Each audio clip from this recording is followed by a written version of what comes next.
हरे कृष्णा कृष्णा कृष्णा हरे हरे हरे राम राम राम हरे हरे। हरे कृष्णा। आप सभी भक्तों का हार्दिक स्वागत है आज की श्रीमद् भागवतम की इस कक्षा में। स्वागतम सुस्वागतम।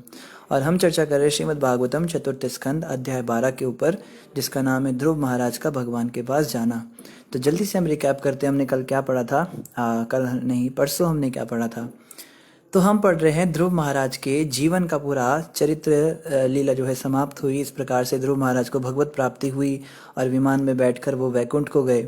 और वैकुंठ को जाने के बाद में ध्रुव महाराज के विषय में बताया गया कि ध्रुव महाराज की जो कथा है, इसको जो श्रवण करते हैं उसको पुण्य की प्राप्ति होती है, उनको भक्ति मिलती है। और जो गुरु ध्रुव महाराज के इस आख्यान को ध्यानपूर्वक सुनते हैं, भक्ति और श्रद्धा से सुनते हैं, उन्हें निश्चित भगवत प्राप्ति होती है। और इसी श्रृंखला में आज हम पढ़ेंगे श्रीमद् भागवतम चतुर्थ स्कंद अध्याय 12 और श्लोक संख्या 51 से हम प्रारंभ करेंगे। 51 से यहाँ कह रहे, ध्रुव महाराज का आख्यान अमरता प्राप्त करने के लिए परम ज्ञान है। जो लोग परम सत्य से अवगत नहीं हैं, उन्हें सत्य के मार्ग पर ले जाया जा सकता है। जो लोग दिव्य कृपा के कारण दीन जीवात्माओं के रक्षक बनने का उत्तरदायित्व ग्रहण करते हैं, उन्हें स्वतः ही देवताओं की कृपा तथा आशीर्वाद प्राप्त होते हैं। तो ध्रुव महाराज की जो लीला आपने ध्यान से सुनी, हमें आशा है कि आप सभी ने इस लीला को बहुत ध्यान से, बड़ी प्रेम से, बड़ी भक्ति भाव से सुना होगा। इसको सुनने से ये अमरता के पद तक ले जाती है और परम ज्ञान देती है। और जो व्यक्ति परम सत्य से अवगत है, उन्हें सत्य के मार्ग पर ले जाया जा सकता है। और यहाँ कह रहे हैं, जो लोग दिव्य कृपा के कारण दीन जीवात्माओं के रक्षक बनने का उत्तरदायित्व लेते हैं, उन पर देवता भी आशीर्वाद करते हैं। देखो, ये बहुत ज़रूरी है। हमें दीनों पर दयालु होना चाहिए। दीन कौन है? दीन वो है जो हम कहते भाई जिसके पास पैसे नहीं है वो दीन है। नहीं, जिसके पास पैसे नहीं है वो व्यक्ति तो चलो भौतिक दृष्टि से दीन है, लेकिन वो टेम्परेरीली दीन है। आज पैसे नहीं है, कल आ जाएंगे। परसों कोई जन्म हो जाएगा किसी अच्छे परिवार में, उसमें क्या है, पाप पुण्य का चक्कर लगा रहता है। लेकिन वास्तविक दीन तो वो है जो भगवान की भक्ति से वंचित है, जो कृष्ण भक्ति नहीं करता, भजन नहीं करता, जो नरकों में जाने की तैयारी कर रहे हैं। इस कलयुग के अंदर बहुत ये कलयुग घोर तांडव कर रहा है। घर घर में मांस, घर घर में शराब, घर घर में व्यभिचार, घर घर में जुआबाजी, घर घर में गलत काम, पैड़े कर्म, हर जगह झूठ बोलना, पाप करना और हक मारना और एक दूसरे को कुचल कर ऊपर बढ़ना, ये सब जो है बहुत ज़्यादा हो गया है। ये लोग दीन हैं क्योंकि ये लोग नरकों में जाएंगे जैसे कर्म कर रहे हैं। तो इन पे हमें दयालु होना चाहिए। इन पर हम दया कैसे कर सकते हैं? इनको भक्ति का दान दें। भक्ति का दान तो हम नहीं दे सकते, भक्ति का दान तो भगवान ही दे सकते हैं, या संत दे सकते हैं, प्रभुपाद जी जैसे शुद्ध भक्त दे सकते हैं। लेकिन उनकी कृपा से हम प्रचार करें। प्रचार करना सबसे महान कार्य है। सबसे बड़ी दीनों पर कृपा है प्रचार। क्योंकि जब हम किसी को प्रचार करते हैं तो वो व्यक्ति भगवान की ओर आकर्षित होता है, और उससे क्या होता है, उसके जन्म मृत्यु के चक्कर कटते हैं। तो हमें जहाँ भी जाएं इस महामंत्र का सभी को प्रचार करना है, इसके लिए प्रेरणा करनी है। हरे कृष्ण कृष्ण कृष्ण हरे हरे, हरे राम राम राम हरे हरे। ये महामंत्र का प्रचार करना है, जन जन तक इसको पहुंचाना है। हमें एक प्रतिज्ञा लेनी है कि हमसे जो भी व्यक्ति मिले, जो भी हमारे संपर्क में आए, चाहे हमारे परिवार का हो, हमारे रिश्तेदार का हो, या हमारे कोलीग्स हों, हमारे स्कूल के फ्रेंड्स हो, कॉलेज की सहेलियां हो, चाहे हमारे ऑफिस के दोस्त हों, या जो भी हो, टीचर्स हों, स्टूडेंट्स हो, सबको हमें कम से कम जीवन में एक बार तो महामंत्र की प्रेरणा करनी है। ये थोड़ा शर्म का पर्दा हमें हटाना पड़ेगा। क्या पता उसका जीवन बदल जाए। मैं आपको बताऊं, ऐसे बहुत सारे मेरे साथ अनुभव हुए हैं जहाँ पे हम ऐसे ही किसी व्यक्ति से मिले और हमने कहा आप थोड़ा महामंत्र जप लो, देख लो कैसा लगता है। और हमें कोई उम्मीद नहीं थी वो व्यक्ति नाम जपेगा, क्योंकि वो बिल्कुल घोरतम अंधकार में डूबे हुए लोग थे। और उस व्यक्ति ने ऐसे ही लाइटली ले लिया, चलो ठीक है देखेंगे। उसने जप किया, उसको अच्छा लगा। जप करते करते वो 16 माला तक पहुंचे, उनकी दीक्षा हो गई और वो बहुत बड़े प्रचारक बन गए। ऐसे बहुत सारे चमत्कार हमारे जीवन में हुए। किसी को हमने भगवत गीता दी, वो इतने सीरियस हो गए, उन्होंने भगवत गीता पढ़ी और वो बहुत अच्छे भक्त बन गए। तो अब जो उनकी भक्ति हो रही है उसका 8% कमीशन हमको मिलता है। भगवान कहते हैं जो किसी को प्रचार करता है तो उनके द्वारा जिसको प्रचार किया जाता है, वो व्यक्ति जो भक्ति करेगा, अगर बाय चांस वो बड़ा अच्छा भक्त बन गया, तो उसकी भक्ति का 8% जो पुण्य है, जो फल है, जो भक्ति है, वो हमको मिलता है। यहाँ पे भी इसको कहते हैं स्पिरिचुअल चेन सिस्टम, है ना, यहाँ पे भी चेन सिस्टम चलता है। तो सबके ऊपर सबसे बड़ी दया है कि हमें जो है प्रेजेंट करना है। हमें ज़बरदस्ती किसी को भक्त नहीं बनाना, हमें ज़बरदस्ती नहीं करनी कि आप गलत काम कर रहे हो छोड़ो ऐसा वैसा। हमें बस प्रेजेंट करना है कि ये संसार के अंदर दुखी दुख भरे हुए हैं, धोखा है, ये शरीर नश्वर है, एक दिन जो है शरीर छूट जाएगा, आत्मा शाश्वत है और बार बार 84 लाख जन्म योनियों में चक्कर लगा रही है। इस आत्मा को मुक्ति तभी मिलेगी जब वो भगवान कृष्ण की शरण में आएगी। तो कृपया करके आप ये नाम जपो, कलयुग का ये तारक मंत्र है, इस मंत्र के जाप से कईयों का उद्धार हुआ है, आपका भी होगा। तो आप शुरुआत में 10 मिनट 20 मिनट दीजिए, आप इस महामंत्र का जाप करके देखिए आपको कैसा लगता है। आप भगवत गीता पढ़ के देख सकते हैं, प्रभुपाद जी के ग्रंथ हैं। इस प्रकार से हमें एक प्रेजेंट ज़रूर करना है, अपने जितने भी लोगों को हम जानते हैं सबको ये प्रेजेंट ज़रूर करना है, क्योंकि हम अपने पार्ट पे कोई कमी ना छोड़ें। हम कहें प्रभु जी वो कहाँ भक्त बनेंगे, वो तो ऐसे हैं, वो तो वैसे, वो तो शराब पीते, वो तो मांस खाते। तो हम भी तो ऐसे ही थे, हम पे भी तो किसी ने कृपा की ना, किसी ने तो हमको भी आके बताया। मान लीजिए अगर जिसने हमें बताया वो भी यही सोचता कि ये तो गलत काम करने वाले लोग हैं, ये तो ऐसे ही घूमते हैं, और वो हमें प्रचार ना करता, तो आज हम कहाँ होते, है ना। तो हमें जज नहीं करना कि कौन। मैं बताऊं आपको, कई बार ऐसा हुआ, पुस्तक वितरण करते हुए लगता था ये व्यक्ति तो बिल्कुल गीता लेने ही नहीं वाला हमसे, उसका चेहरा इतना बेकार सा होता था और हम बस ऐसे ही दिखा देते थे। चलो, हमें ट्रेनिंग दी गई थी कि हर किसी को दिखाना है, दिखाने में कोई कंजूसी नहीं करनी है। तो हमने ऐसे कहा हाँ देखो गीता देखनी है। उसने सच में ही पकड़ ली गीता, कहते क्या है इसमें बताओ। हमने कहा इसको लेनी तो है नहीं, टाइम पास कर रहा है। तो हमने अनमने भाव से थोड़ा बता दिया, हाँ ऐसे ऐसे है, देख लो आपको लेनी हो तो बताओ। तो उसने सच में गीता ले ली। और जो लोग बड़े रिसेप्टिव देखते हैं, अरे वाह भगवत गीता आपके, दिखाओ क्या है इसमें, और बताओ। उनको आधे घंटे तक हम बता दे रहे, ये वो आत्मा परमात्मा सारा ज्ञान दे दिया उसको। लास्ट में कहता है अरे हमारे पास ये रखी हुई है, थैंक यू वेरी मच बताने के लिए, और हमारे हाथ में पकड़ा के आगे चलते बनते हैं। तो ऐसा हो जाता है, हम जो है जज नहीं कर पाते, हमारे अंदर ये शक्ति नहीं है। ये संतों में शक्ति होती है कि कौन भक्ति में आगे बढ़ेगा कौन नहीं। तो हमें सबको प्रेजेंट जरूर करना है। कर्मण्येवाधिकारस्ते मा फलेषु कदाचन, कि हमें कर्म करना है, फल की इच्छा नहीं करनी।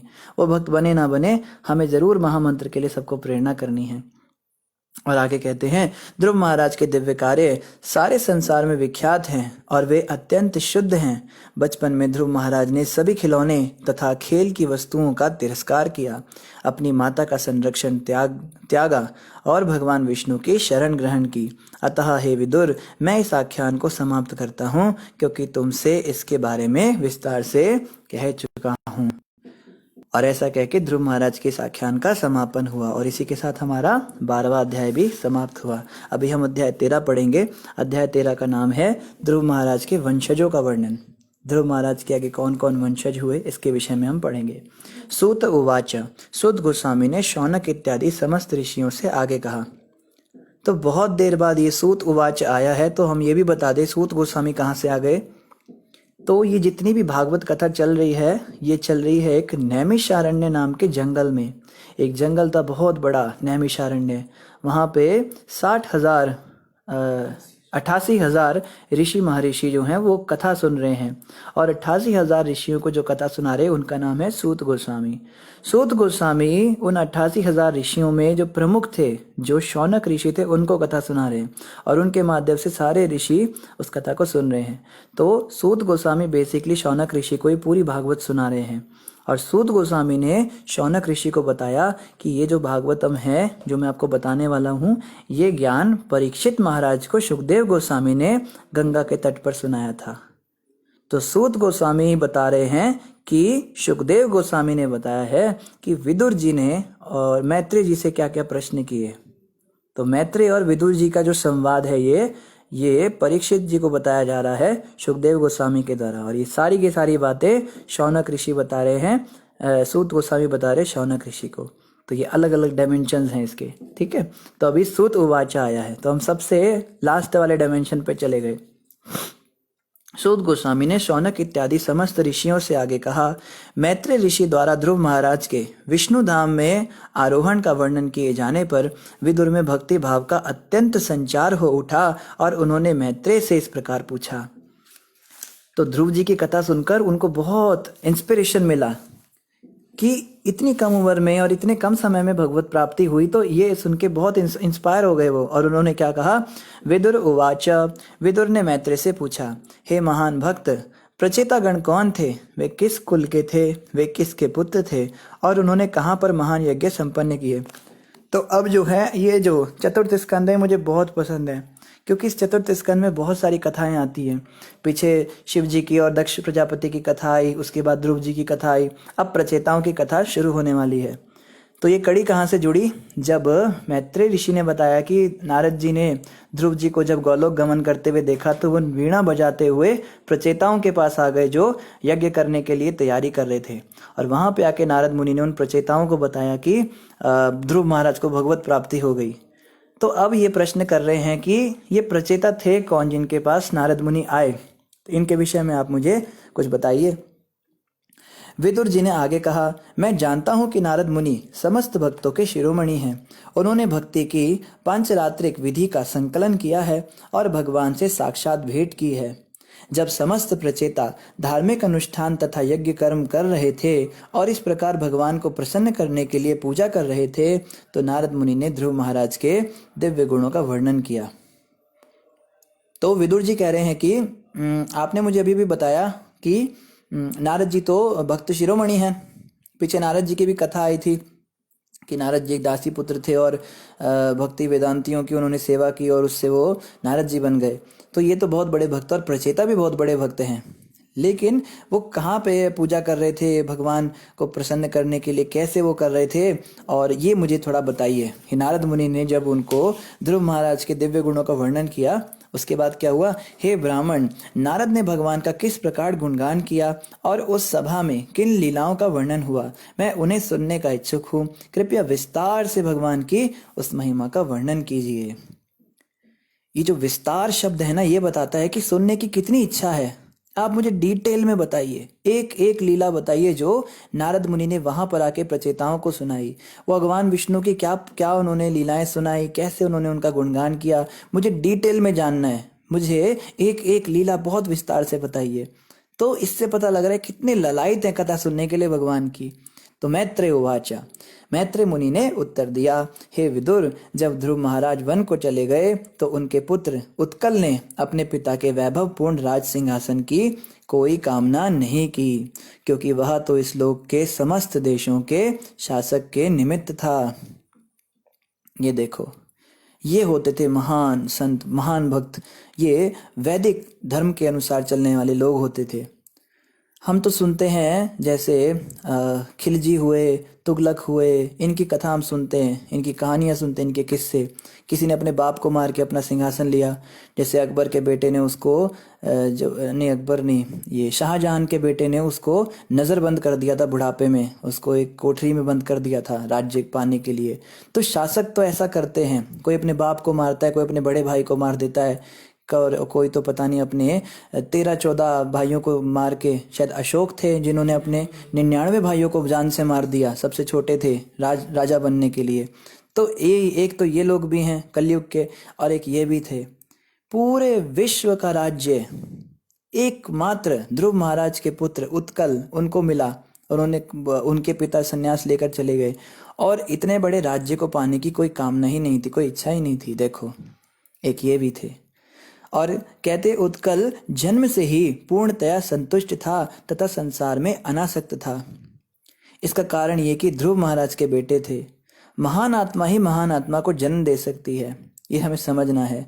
ये हर किसी के घर में ऐसी संतान होती नहीं है जैसे उत्कल जी हुए हैं। इसके लिए स्वयं भी कुछ भक्ति होनी चाहिए। अगर हमारे अंदर कुछ भजन भक्ति है तो ही हमारे घर में ऐसी संतान आती है।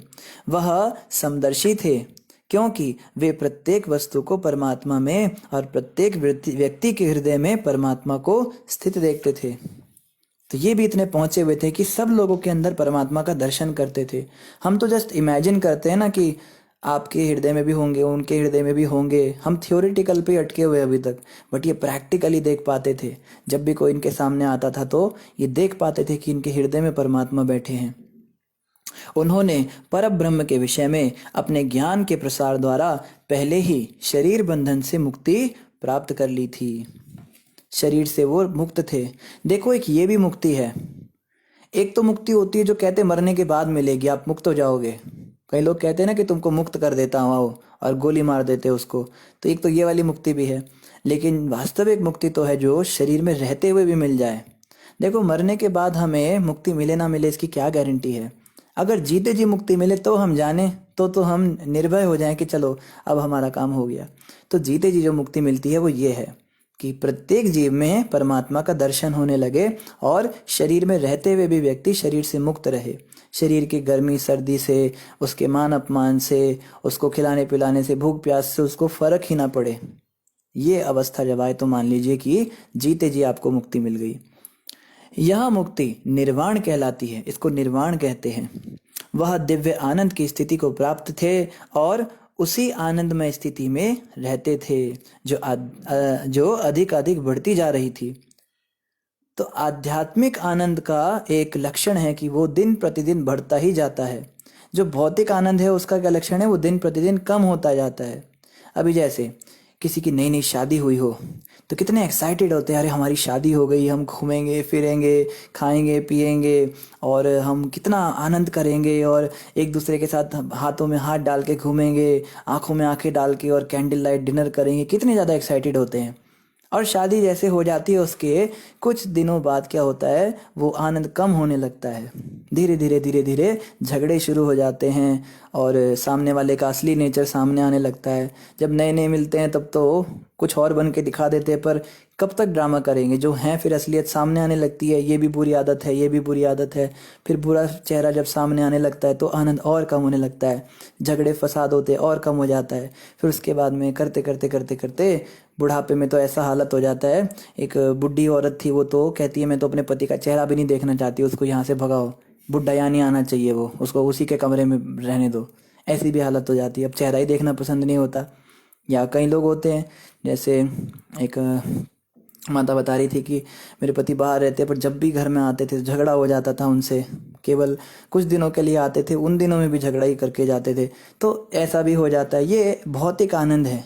लेकिन जब भक्त बने उनके पति तो कहती अब तो झगड़ा का कोई नामो निशान नहीं, अब तो जब से भक्ति शुरू की है वो भी जपते हैं, मैं भी नाम जपती हूँ, तो एकदम आनंद रहता है। तो ये आध्यात्मिक आनंद और भौतिक आनंद में अंतर है कि आध्यात्मिक आनंद जो है दिन प्रतिदिन बढ़ता जाता है और भौतिक आनंद दिन प्रतिदिन कम होता जाता है।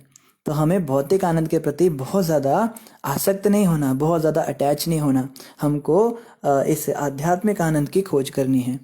यह सतत भक्ति योग के कारण ही संभव था, जिसकी तुलना अग्नि से की गई है, जो समस्त मलिन भौतिक वस्तुओं को भस्म कर देती है। तो आग अगर जलाओ, जैसे कई लोग करते हैं ना, कूड़ा इकट्ठा करते हैं सर्दियों में और आग लगा देते हैं, तो वो सोचते हैं सारा कूड़ा है इसको कहाँ फेंकेंगे, कहाँ इसको क्या करेंगे, तो आग जला के उसको भस्म कर देते हैं। तो अग्नि का एक लक्षण है कि वो सब कुछ भस्म कर देती है। अग्नि में आप कुछ भी डाल दो सब कुछ जल के खत्म ही हो जाता है, उसका अस्तित्व ही खत्म हो जाता है, राख कर देती है अग्नि। इसी प्रकार ये भक्ति है। भक्ति जो है ये आग के समान है, अग्नि के समान है। इसमें काम क्रोध लोभ ईर्ष्या दंभ कपट सब जल के भस्मीभूत हो जाता है। पाप कर्म, हमने कितने गंदे गंदे काम किए हम सभी जानते हैं। ये सारे गंदे कर्म के जो फल हैं ये सब भी भक्ति योग रूपी अग्नि में भस्म हो जाते हैं। भस्म सात कुरुते, भगवद गीता में कृष्ण कहते हैं ये जो भक्ति है ये जला के राख कर देती है इन सब चीजों को। तो ये होता है भक्ति करने से, इसलिए हमें भक्ति करनी है। कर्म बंधन भी जो है इसमें भस्म हो जाएंगे, हमारी वासनाएं इसमें भस्म हो जाएंगी, संसार में रहने की जो हमारी आशाएं हैं, खुश होने की इच्छाएं हैं, ये सब भस्म हो जाएंगी। वह सदैव आत्म साक्षात्कार की अपनी स्वाभाविक स्थिति में रहते थे और भगवान के अतिरिक्त और कुछ भी नहीं देख सकते थे और वे भक्ति योग में तल्लीन रहते थे। तो ये उनकी दशा होगी, हमेशा खुश रहते हैं।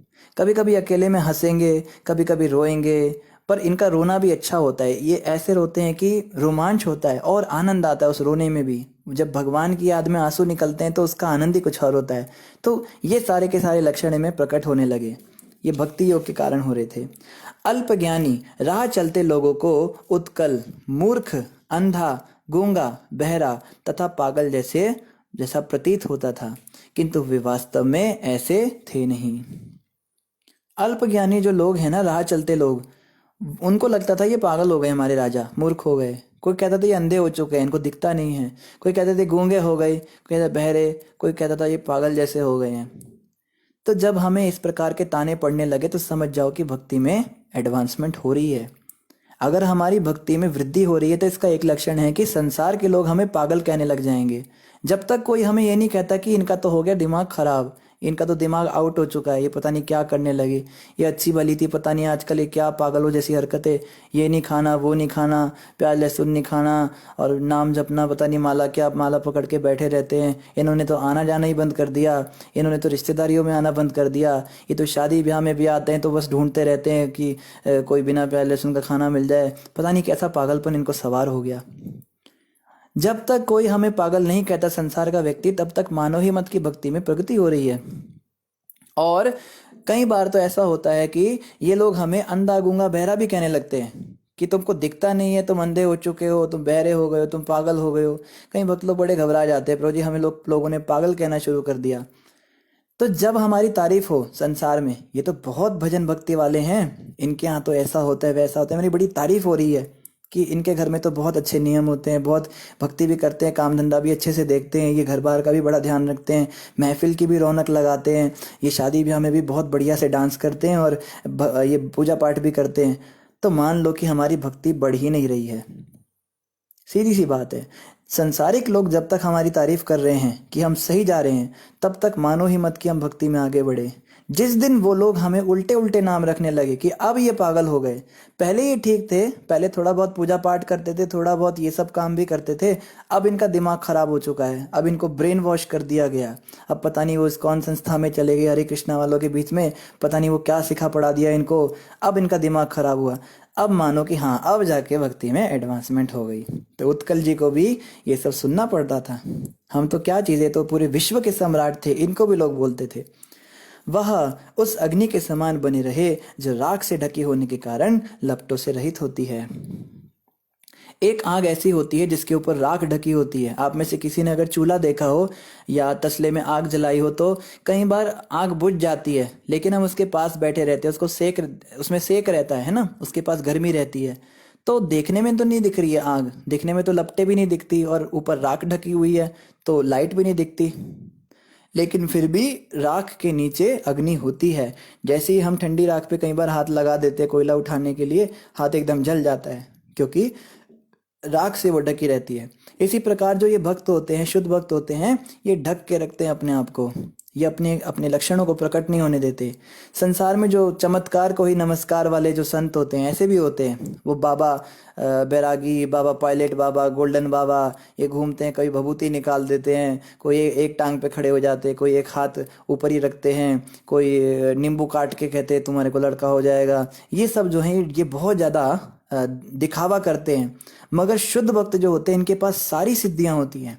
आप मानिए ना मानिए, प्रभुपाद जी या आचार्य वृंद जितने हमें गुरुदेव हैं, इन सब के पास अगर ये शुद्ध भक्त है तो इनके पास सारी सिद्धियां हैं। ये छोटे से छोटे हो सकते हैं, बड़े से बड़े हो सकते हैं, पानी पे चल सकते हैं, हवा में उड़ सकते हैं, ये फ्यूचर बता सकते हैं, ये फ्यूचर बदल सकते हैं, ये किसी को फल देकर स्त्री को गर्भवती कर सकते हैं। ये सारी शक्तियां इनमें होती हैं, मगर ये उसको प्रकट नहीं करते। ये राख की तरह ढकी हुई अग्नि के समान होते पूरे चमत्कारी संत हैं, लेकिन प्रकट नहीं करते इस बात को। किसी किसी के सामने प्रकट करते हैं, बहुत कोई अंतरंग शिष्य हो तो, पर हर किसी के सामने ये इस बात को प्रकट नहीं होने देते। और इसीलिए इनको पहचानना बड़ा मुश्किल होता है, क्योंकि सामान्य रूप से दिखते बड़े साधारण हैं, हंसते हैं, बोलते हैं, हमारी तरह बात करते हैं, पर ये बहुत पहुंचे हुए होते हैं। क्योंकि भक्ति के रास्ते में ही सारी सिद्धियां खड़ी होती हैं। जब किसी को शुद्ध भक्त बनना होता है तो पहले सिद्धियां आती हैं, उसके बाद भक्ति आती है। तो जो भी शुद्ध भक्त है उसमें ऑटोमेटिकली सारी सिद्धियां तो होती ही हैं। फलतः मंत्रियों तथा कुल के समस्त गुरुजनों ने समझा कि उत्कल बुद्धिहीन और सचमुच ही पागल है। तो जब लोग उन्हें पागल कहते थे तो वो उनको रेक्टिफाई नहीं करते थे कि तुम लोग मुझे पागल कह रहे हो, तुम्हें पता है मैं कितना बड़ा संत हूँ, तुम मेरी महिमा को नहीं जानते, मैं तो भक्ति के कारण ऐसा पागल जैसा लगता हूँ, पर वास्तव में मैं पागल नहीं हूँ। उत्कल जी कभी ऐसा नहीं बोलते थे। वो कहते थे चलो इनको जैसा लगता है वैसा ही ठीक। तो ऐसे जो लोग हमें क्रिटिसाइज करते हैं, पागल हो गए हो, क्या खाते हो, क्या पीते हो, हम इनको समझाने लग जाते हैं। पर हमें समझना है कि ये लोग स्वयं ही पागल हैं। पागल व्यक्ति दूसरे व्यक्ति को पागल कह रहा है ना। ये हमको पागल कह रहा है और हम इनको पागल कह रहे हैं, क्योंकि ये तो वास्तव में पागल हैं। संसारिकता से देखा जाए तो भौतिक शरीर में ही शरीर को मैं माने बैठे हैं। कितना बड़ा पागलपन है। ये सोच के बैठे जो पैसे कमा रहे हैं, ये दान पुण्य कुछ करते नहीं, उसके नाम पे सब इनको खाना है, सब इकट्ठा करके रखते हैं, इनको लगता है साथ लेकर जाएंगे। यही तो पागलपन है इनका। इन पागलों को क्या समझाना, छोड़ दिया कीजिए इनको। इनको कोई समझाने की जरूरत नहीं, इनका तो दिमाग आउट ही हो चुका है। अब इनको क्या समझाना। तो जो संत होते हैं, सच में भक्त होते हैं ना, अगर उनको कोई क्रिटिसाइज करता है कि आप पागल हो गए हो, आपका दिमाग खराब हो गया, पहले आप ऐसे थे, आप पता नहीं कैसे हो गए हो, तो वो बस हंसते मुस्कुराते उनके सामने बोलते हैं आपको जैसा ठीक लगे आप वैसा कह सकते हो। और उनको भी प्रेम से प्रसाद देते हैं और भक्ति का प्रचार करते हैं, उनको भी भगवत गीता देते हैं, उनको उनको भी अच्छे वचन बोलते हैं। तो वो लोग बड़े अट्रैक्ट हो जाते हैं कि देखो हम इनको क्रिटिसाइज कर रहे हैं और ये फिर भी हंस रहे हैं। इनकी खुशी का कारण क्या है। हमें तो कोई थोड़ा सा कुछ कह देता हम एकदम तिलमिला जाते हैं, और हम इनको इतना कुछ कह रहे फिर भी इनको फर्क नहीं पड़ रहा। तो हो सकता है वो भक्त बन जाएं। ना कि हम 2 घंटे का लेक्चर उन्हें सुना दे कि तुम हमें पागल कह रहे हो, तुम्हें पता है हम क्या करते हैं, श्रीमद् भागवत में ऐसा लिखा है, गीता में ऐसा लिखा है, उसके हिसाब से चलते हैं।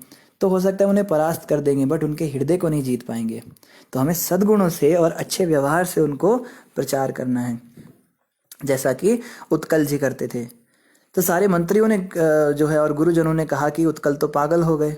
इस प्रकार उनका छोटा भाई, जिसका नाम वत्सर था और जो भ्रमी का पुत्र था, राज सिंहासन पर बिठा दिया गया और वह सारे संसार का राजा हो गया। तो उत्कल को बोला ये राजा बनने के लायक नहीं है, राजा के लिए तो बहुत अलर्ट व्यक्ति चाहिए। तो जो उनके छोटे भाई वत्सर थे उनको मौका दिया गया कि इनको राजा बना दो, उत्कल को राजगद्दी से हटा दिया जाए। राजा वत्सर की अत्यंत प्रिय पत्नी स्वरवीर थी और उसने 6 पुत्रों को जन्म दिया, जिनके नाम थे पुष्पार्ण, तिग्मकेतु, इश, उर्ज, वसु तथा जय। तो यहाँ पे ऐसा कोई वर्णन नहीं आया कि उत्कल जी ने शादी करी थी, शायद वो ब्रह्मचारी ही रह गए थे।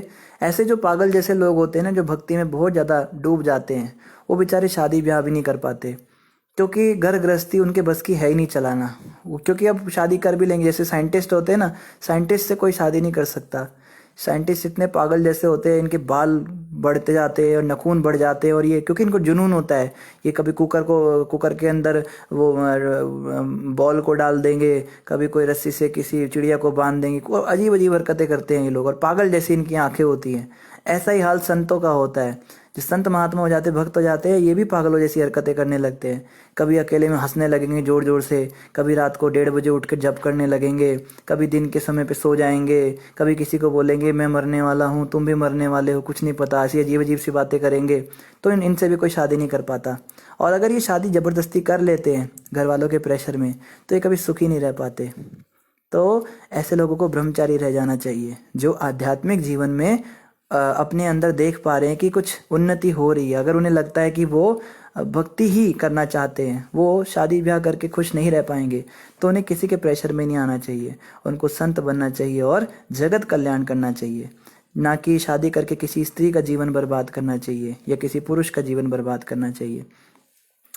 और आगे कह रहे हैं पुष्णाण के 2 पत्नियां थी। तो इनका बेटा जो पुष्णाण था उसकी 2 पत्नियां थी, जिनके नाम थे प्रभा तथा दोषा। प्रभा के 3 पुत्र हुए, जिनके नाम प्रातः, मध्यदिम तथा सायं थे। दोषा के 3 पुत्र थे, प्रदोष, निशित तथा व्युष्ट। व्युष्ट की पत्नी का नाम पुष्करणी था, जिनके सर्वतेजा नामक अत्यंत बलशाली पुत्र को जन्म दिया। सर्वतेजा की पत्नी आकुति ने एक पुत्र को जन्म दिया, जिसका नाम था चाक्षुष, जो मनु कल्पांत में 6ठा मनु हुआ।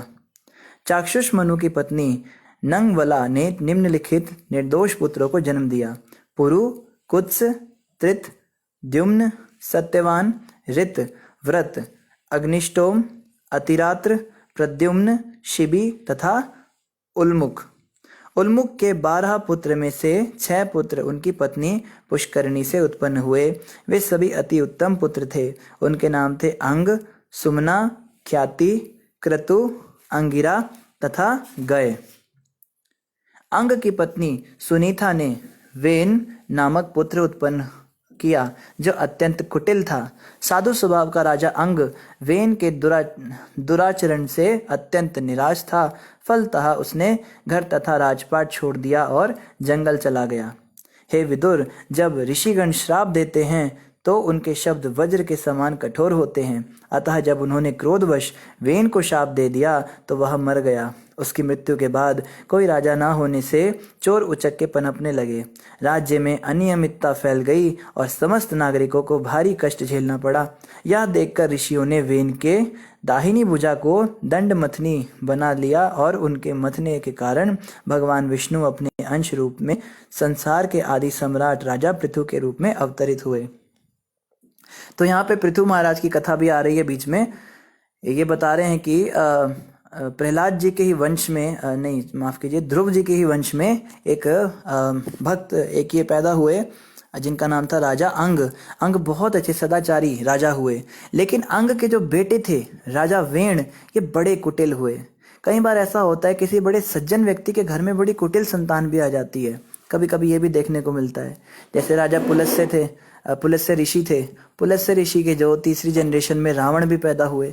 तो ऐसा भी कई बार हो जाता है कि ऐसा हो जाता है। तो राजा अंग ने जब देखा कि उनका बेटा वेण उनकी बात सुनता ही नहीं है और बिल्कुल कुटिल बुद्धि बनाए हुए है और कोई भक्ति की बात नहीं करता, पूरी तरह से भौतिकवादी जीवन जी रहा है, तो उन्होंने घर छोड़ दिया और वो जंगल चले गए। तो जो वेण थे, वेण राजकुमार थे, उनको राजा बनाया गया। राजा बनते ही उन्होंने बहुत प्रजा के ऊपर कहर ढा दिया। बहुत ही क्रूर राजा थे, बहुत ज़्यादा, लेकिन बड़े कट्टर भी थे। अगर कोई इनके राज्य में कोई चोरी कर दे तो उसके हाथ ही कटवा देंगे, किसी ने कोई गलत काम किया तो उसको जान से ही मरवा देंगे। ये बड़े स्ट्रिक्ट राजा भी थे और बहुत ज़्यादा बेरहम थे। जैसे हम पढ़ते हैं ना कि मुगलों ने हमारे जो 10 गुरु हुए सिखों में, तो उनको कैसे कैसे यातनाएं दी। किसी ने उनके ऊपर गरम गरम बालू डाल के उनको जान से मारने की कोशिश की, किसी ने उनको आरी से चीर दिया, किसी ने उनके ही बेटे का कलेजा निकाल कर उन्हीं के मुंह में डाल दिया और फिर उनका गला काट दिया। ऐसे ऐसे ये लोग यातनाएं देते थे इनको। तो इससे भी खतरनाक यातनाएं राजा वेण दिया करते थे। तो जब ऋषियों ने देखा कि यार राजा वेण जो है ये पागल हो चुका है, ये इतना ज़्यादा कहर ढा रहा है, तो उन ऋषियों ने श्राप दे के राजा को मार दिया। ऋषियों के अंदर श्राप देने की शक्ति होती है, ब्राह्मणों में श्राप देने की शक्ति होती है और उनका श्राप फलित हो जाता है। कलयुग में कोई जन्म से ब्राह्मण नहीं है। अगर कोई ब्राह्मण अपने आप को क्लेम कर रहा है कि ब्राह्मण है, तो उसके अंदर श्राप देने की शक्ति होनी चाहिए। तो कलयुग के जो ब्राह्मण हैं इनमें श्राप देने की शक्ति है ही नहीं। इनके कहने से कुछ नहीं होता, ना इनमें वरदान देने की शक्ति ना श्राप देने की शक्ति है। तो ये शक्ति जो है शमित ऋषि ने खींच ली थी। जैसे हमने पीछे पढ़ा कि जब श्रृंगी ऋषि ने श्राप दे दिया परीक्षित महाराज को कि 7 दिन बाद इनकी मृत्यु हो जाएगी, तो उनके जो पिता थे शमित ऋषि, उन्होंने कहा तुमने अपने श्राप देने की शक्ति का दुरुपयोग किया। तो इसका मतलब कलयुग आ रहा है और कलयुग में सारे ही तुम्हारे जैसे ब्राह्मण पैदा होंगे। मैं जो है कलयुग के ब्राह्मणों से शक्ति ही छीन लेता हूँ। वो किसी को श्राप नहीं दे पाएंगे, किसी को वरदान नहीं दे पाएंगे। तो लेकिन उस समय की बात है जब होती थी शक्ति, तो उन्होंने मार दिया जान से राजा को। और उसके बाद अब जब वो मर गए तो राज्यहीन हो गया, सिंहासन पे कोई था नहीं। तो राज्य में बहुत सारे चोर उचक्के पनपने लगे, चोरियां हो रही हैं, डकैतियां हो रही हैं। तो सबने सोचा क्या किया जाए, तो उनके शरीर का मंथन किया। जब उनके शरीर का मंथन किया तो उनके शरीर से एक भगवान विष्णु का एक स्वरूप निकला जिनका नाम था महाराज पृथु। पृथु जो थे वो साक्षात भगवान विष्णु के ही शक्त्यावेश अवतार के रूप में महाराज वेण के शरीर से निकले। तो विदुर उवाचा, विदुर ने मैत्र से पूछा, हे ब्राह्मण, राजा अंग तो अत्यंत भद्र था, वह अत्यंत चरित्रवान तथा साधु पुरुष था और ब्राह्मण संस्कृति का प्रेमी था। तो फिर इतने महान पुरुष के वेण जैसा दुष्ट पुत्र कैसे उत्पन्न हुआ, जिससे वह अपने राज्य के प्रति अन्यमनस्क हो उठा और उसे छोड़ दिया। तो विदुर जी जो हैं बीच बीच में क्वेश्चन जरूर करते हैं जब भी उन्हें कुछ पूछना होता है। ऐसा नहीं कि बस कथा सुनाए जा रहे हाँ ठीक है उसके बाद हाँ ठीक है, नहीं, बड़े ध्यान से सुन रहे हैं। अब जब उन्होंने सुना कि राजा अंग इतने बड़े राजा थे और इतने महान भक्त थे भगवान के, तो उनका इतना कुटिल बच्चा पैदा कैसे हो गया, ये बात उन्हें समझ में नहीं आई, ये बात पची नहीं उन्हें। तो उन्होंने बीच में उनको डिस्टर्ब किया और बोला कि मैं ही जानना चाहता हूँ ऐसा कैसे हो गया। विदुर ने आगे पूछा कि महान धर्मात्मा ऋषियों ने राजा वेण को, जो स्वयं दंड देने वाले दंड को धारण करने वाले थे, क्यों कर श्राप देना चाहा और इस प्रकार उसे सबसे बड़ा दंड ब्रह्म श्राप दे डाला। तो उन्होंने कहा कि जो ऋषि मुनि होते हैं वो तो स्वयं दंड धारण करते अपने हाथ में, उन्होंने राजा को इतना बड़ा दंड क्यों दे दिया कि ब्रह्म दंड ही दे दिया। शास्त्रों में कहा है कि राजा को कभी भी आप मृत्यु की सजा नहीं दे सकते, सजाए मौत नहीं सुना सकते, राजा की कभी मृत्यु दंड नहीं दिया जाता, लेकिन इन ऋषियों ने उनको मृत्यु दंड दे दिया, ब्रह्म दंड ही दे डाला। तो ऐसा भी क्या कारण बना कि इन्होंने इतना बड़ा काम ये कार्य किया। प्रजा का कर्तव्य है कि वह राजा का अपमान ना करे, चाहे यदा कदा वह अत्यंत पाप पूर्ण कृत्य करता हुआ ही क्यों ना प्रतीत हो। अपने तेज के कारण राजा अन्य शासनकर्ता प्रमुखों से सदैव अधिक प्रभावशाली होता है। तो राजा का जो जैसा भी व्यवहार हो, प्रजा को चाहिए थोड़ा बहुत टॉलरेट भी करना पड़ता है। कई बार राजा के ऐसे कुछ कार्य होते हैं जो हमें गलत लगते हैं, पर राजनीति में वो उसे ऐसा करना पड़ता है। जैसे हम कहते हैं ना कि हमारे प्रधानमंत्री ने ऐसा क्यों कर दिया, हमारे प्रेसिडेंट ने ऐसा क्यों कर दिया। तो अगर वो महान राजा हैं, वो महान शासक हैं और कभी कभी उनके कोई कृत्य हमें गलत लगते भी हैं, तो हमें उसे टॉलरेट करना चाहिए, क्योंकि वो क्या सोच के कर रहे हैं, दूर की वो बात देख रहे हैं और उनके सामने जैसी परिस्थिति है उसके अनुसार वो ऐसा कार्य कर रहे हैं, तो उसको प्रजा को टॉलरेट करना चाहिए। तो विदुर जी ने मैत्री जी से अनुरोध किया, हे ब्राह्मण, आप भूत तथा भविष्य के समस्त विषयों में पारंगत हैं, अतः मैं आपसे राजा वेन के समस्त कार्यकलापों को सुनना चाहता हूँ। मैं आपका श्रद्धाभक्त हूँ, अतः आप इसे विस्तार से कहें। तो प्रचेताओं की कहानी चल रही थी, लेकिन प्रचेताओं की कथा के बीच में ये राजा वेण का जब जिक्र हुआ तो इन्होंने कहा, भी आप जो है वो मुझे बाद में बताना, पहले आप मुझे राजा वेण की कथा विस्तार से बताइए कि इन्होंने क्या क्या किया, ऐसे भी क्या काम किए कि ऋषियों ने इनको श्राप देकर मार डाला। मैत्रेय उवाचा, श्री मैत्रेय ने उत्तर दिया, हे विदुर, एक बार राजा अंग ने अश्वमेध नामक महान यज्ञ संपन्न करने की योजना बनाई। वहां पर उपस्थित समस्त सुयोग्य ब्राह्मण जानते थे कि देवताओं का आह्वान कैसे किया जाता है, किंतु उनके प्रयास के बावजूद भी किसी देवता ने ना तो भाग लिया और ना ही कोई उस यज्ञ में प्रकट हुआ।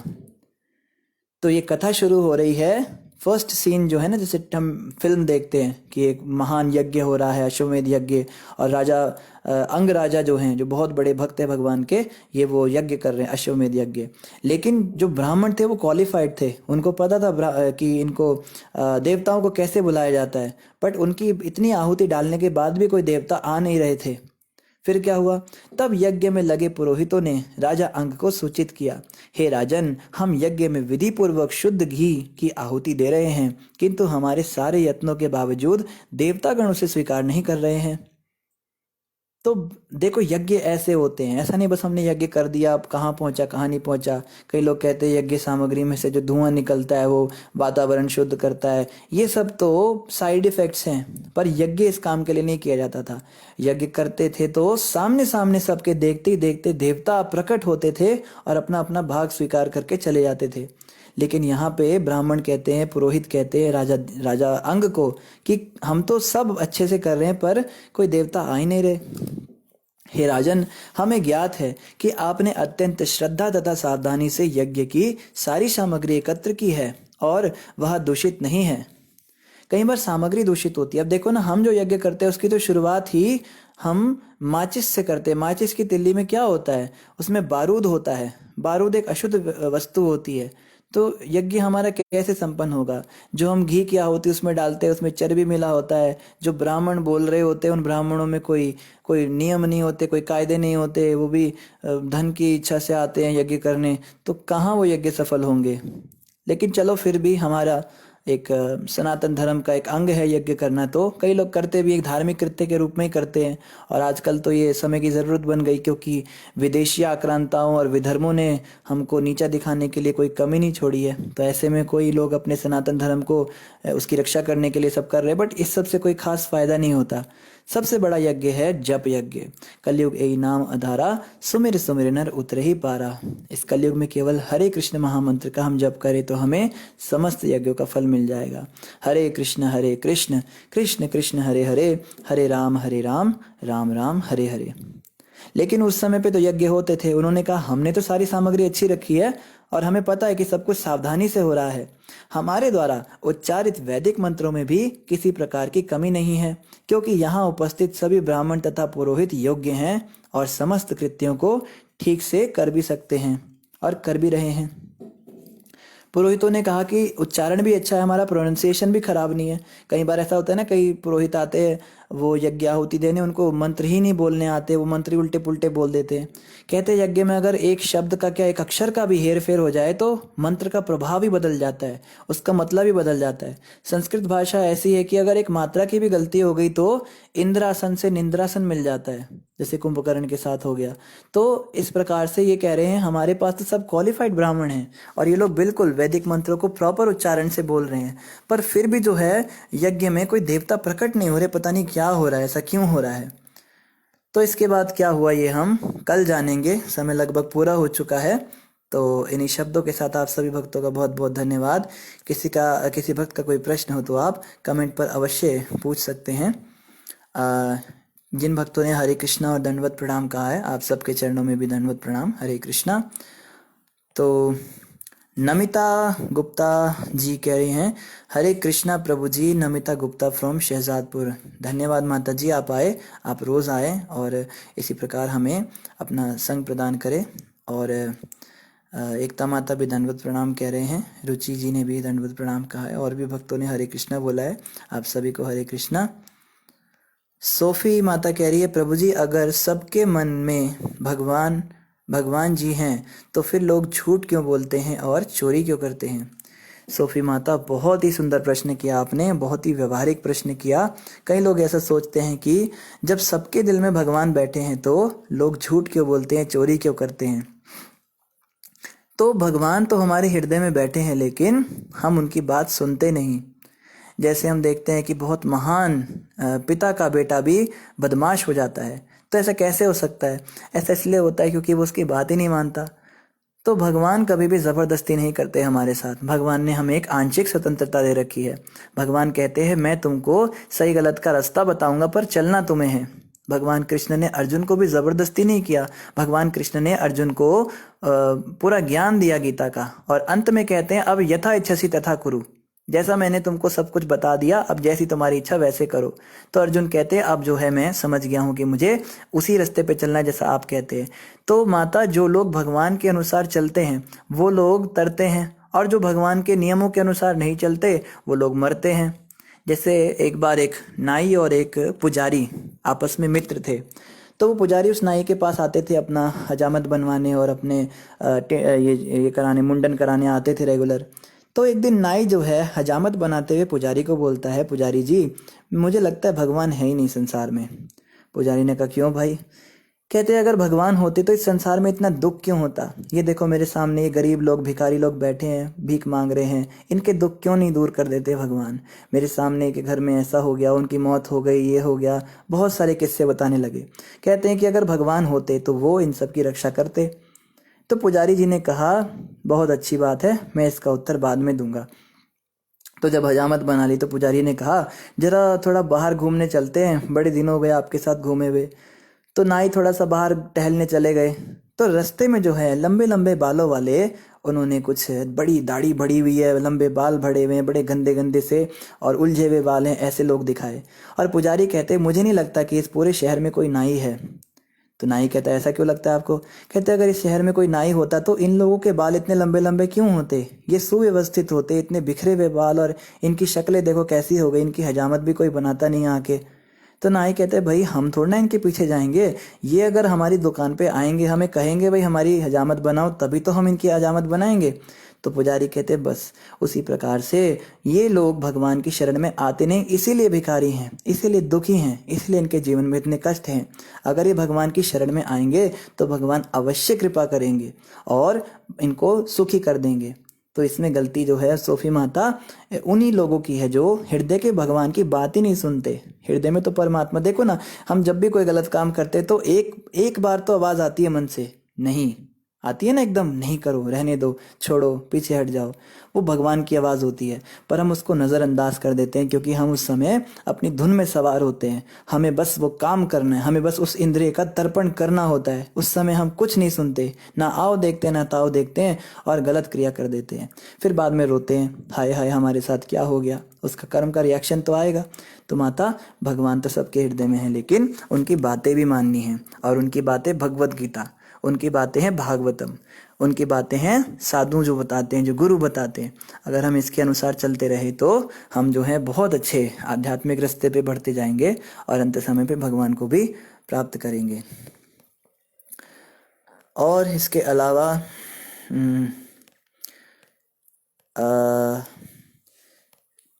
राज सोलंकी जी कहते हैं पागल मतलब, हाँ इन्होंने पागल की डेफिनेशन दी है राज प्रभु ने। पी का मतलब है पाने के लिए, जी मतलब गतिशील, और ल मतलब लक्ष्य की ओर। तो बड़ा अच्छा आपने बताया राज जी, धन्यवाद आपका। पागल है ना, पा मतलब पाने के लिए, भगवान को पाने के लिए जो आतुर है। ग मतलब जो गतिशील है, वो रुकता नहीं है, उसके जीवन में बहुत सारे नकारात्मक चीज़ें आती है पर वो रुकता नहीं। और ल मतलब लक्ष्य की ओर, तो पाने के लिए गतिशील लक्ष्य की ओर जो व्यक्ति है उसको पागल कहते हैं। तो बहुत अच्छा आपने बताया राज जी, आपका धन्यवाद। तो कभी काम करो तो कभी कम करो तो वो काम पागल की तरह करो। जय श्री कृष्णा। बहुत अच्छा आपने बताया, कोई भी काम पागल की तरह करना चाहिए। और चैतन्य निताई प्रभु भी हमारे बीच में। प्रभु जी आपको बहुत बहुत धन्यवाद, आप पधारे। हरे कृष्णा, दंडवत प्रणाम। और रेणु सहदेव माता कह रही हैं, प्रभु जी प्रभु के भक्त अगर तारीफ करें तो क्या प्रोग्रेस हो रही है, बाकी क्रिटिसाइज। हरे कृष्णा। रेणु माता, सांसारिक लोग अगर हमारी तारीफ करें तब तो बिल्कुल प्रोग्रेस नहीं हो रही है, तो समझना है। और जो भगवान के भक्त हैं वो अगर हमारी तारीफ कर रहे हैं तो हो सकता है प्रोग्रेस हो रही हो सकता है प्रोग्रेस ना हो रही हो। कैसे? क्योंकि जो भक्त हैं हमें देखना होगा वो वास्तव में भक्त हैं भी या नहीं हैं। भक्त भी अलग अलग लेवल के होते हैं। ऑफ कोर्स वैष्णवों में तो कोई भेदभाव नहीं रखना चाहिए, पर फिर भी अलग अलग स्तर होते हैं। तो जो खाने पीने वाले भक्त हैं, जो बस खाली ऊपर ऊपर से भक्त बन गए, तिलक लगा लिया, कंठी डाल ली, दीक्षा ले ली, थोड़ा बहुत हरि बोल हरे कृष्णा कर लिया, माला जप लिया, मगर पाप की वासनाएं भी भरी हुई हैं, गलत काम भी करते हैं, संसार में भी फंसे हुए हैं, अपने शारीरिक स्तर पे काम करते हैं, ऐसे लोग अगर हमारी तारीफ करते हैं तो हो सकता है हमारी प्रगति नहीं हो रही है। क्योंकि जैसे वो हैं वो हमें भी वैसा ही देखना चाहते हैं। जैसे जो ये पिज़्ज़ा बर्गर खाने वाले भक्त होते हैं, गिटार बजाने वाले भक्त होते हैं, ऑफ कोर्स ये भी भक्त हैं, इनकी कोई क्रिटिसाइज़ नहीं कर रहे हम, बट ये थोड़ा निचले स्तर के भक्त होते हैं। अगर ये हमारी तारीफ़ कर रहे हैं तो ये इसलिए तारीफ़ करते हैं क्योंकि हम भी इनकी तरह हरकतें करते हैं। लेकिन जब गंभीर भक्त हमारी तारीफ करें, कोई सन्यासी, हमारे गुरुदेव हमारी तारीफ करें, हमारे शिक्षा गुरु हमारी तारीफ करें, सीनियर डिवोटीज हमारी तारीफ करें, जो भक्ति में बहुत गहरे उतरे हुए हैं, जो आत्मा के स्तर पे हैं या जो भागवतिक चर्चा करते हैं, ऐसे भक्त अगर हमारी तारीफ करें तो हम कह सकते हैं कि हाँ हमारी प्रगति हो रही है। तो हमें देखना होगा कि कैसा हम संग कर रहे हैं, कैसे भक्तों के बीच में रह रहे हैं, क्योंकि जैसे भक्तों के हम बीच में रहेंगे हम भी वैसे ही बन जाएंगे। तो बहुत सोच समझ के भक्तों का संग भी हमें सोच समझ के करना चाहिए। वैकुंठ प्रभु ने महाराज जी के आज के प्रवचन का लिंक भेज दिया है और ग्रुप का भी लिंक भेज दिया है। धन्यवाद वैकुंठ प्रभु। आप सभी भक्त इस ग्रुप में भी ऐड हो सकते हैं और महाराज जी का प्रवचन भी अवश्य सुन सकते हैं। रेणु माता आगे कह रही हैं, भगवत गीता चैप्टर 13 श्लोक नंबर 24, साक्षी और अनुमति उसी मिलेगी जो शरण में जाएगा प्रभु की। बहुत अच्छा आपने श्लोक कोट किया माता जी, धन्यवाद। भगवान कृष्ण कहते हैं अनुमंता अत्येष्टा, भगवान कृष्ण जो हैं ये क्या हैं, ये अनुमंता हैं, ये अनुमति देते हैं, और दृष्टा हैं, ये देखते हैं हम क्या कर रहे हैं, और ये उसी को अनुमति देते हैं या शक्ति साक्षी बनाते हैं जो उनकी शरण में जाते हैं। और सोफ़ी माता कह रही thank you Prabhu ji for explaining. धन्यवाद सोफ़ी माता, आपको बात समझ में आ गई। तो और भी भक्त धन्यवाद कर रहे हैं और दंडवत प्रणाम कह रहे हैं। आप सभी भक्तों का बहुत बहुत धन्यवाद। और इन्हीं शब्दों के साथ आप सभी का धन्यवाद। आप सभी रोज़ आते रहें समय पर। आज थोड़ा सा हम लेट हो गए, आज एक प्रोग्राम में हमें जाना था, तो जल्दी जल्दी उस प्रोग्राम को हम समाप्त करके आए ताकि आप भक्तों की सेवा में कोई कमी ना हो। कल फिर एक बार प्रभु जी का हमें फ़ोन आ गया परसों कि आपने क्लास क्यों नहीं की। तो हम प्रयास यही करते, कोई भी प्रोग्राम हो तो भी हम आएँ, बट कभी कभी ऐसा हो सकता है कि कोई बड़ा ज़रूरी प्रोग्राम होता है तो कक्षा नहीं हो पाती। तो आप सभी भक्त इसी प्रकार से जुड़े रहिए, आप सभी आते रहिए। इन्हीं शब्दों के साथ आप सभी का धन्यवाद। बोलो जगत गुरु श्रील प्रभुपाद की जय, गौर भक्त वृंद की जय, श्रीमद् भागवतम महापुराण की जय, श्री गुरु महाराज की जय। हरे कृष्णा।